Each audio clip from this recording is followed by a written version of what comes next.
In Genesis chapter 17, we see God make a big promise to Abram.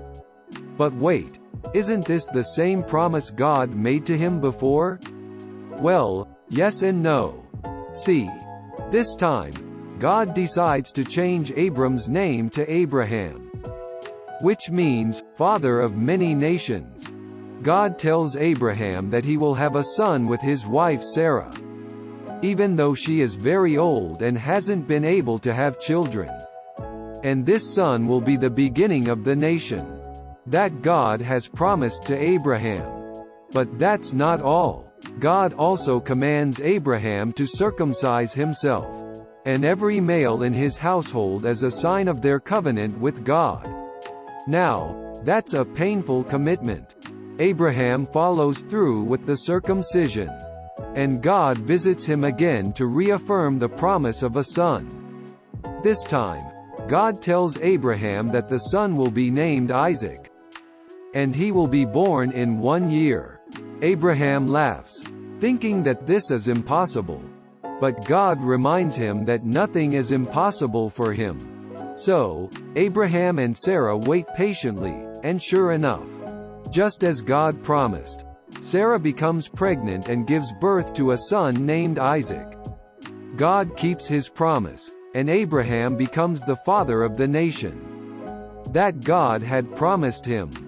Genesis chapter 18 tells the story of when God and 2 angels visited Abraham and Sarah. Abraham was sitting outside his tent in the heat of the day when he saw 3 men approaching. Being the hospitable man he was, he ran to greet them and insisted they stay for a meal. As they ate, the men revealed themselves to be messengers from God, and they told Abraham that Sarah would soon have a son.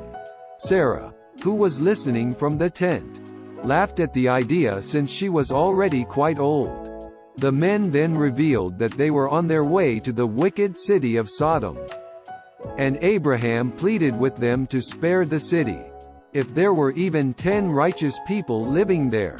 The men agreed, and set off towards Sodom.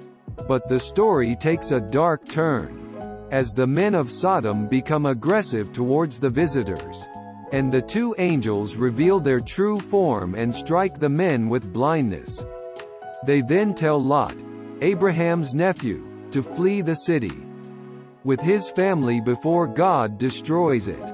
Lot and his family escape, but Lot's wife disobeys the angel's orders and looks back at the city, turning into a pillar of salt.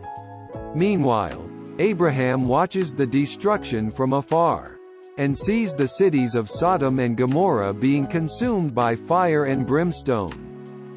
Despite the tragedy, the story ends on a hopeful note, as Abraham and Sarah welcome their long-awaited son, Isaac, into the world.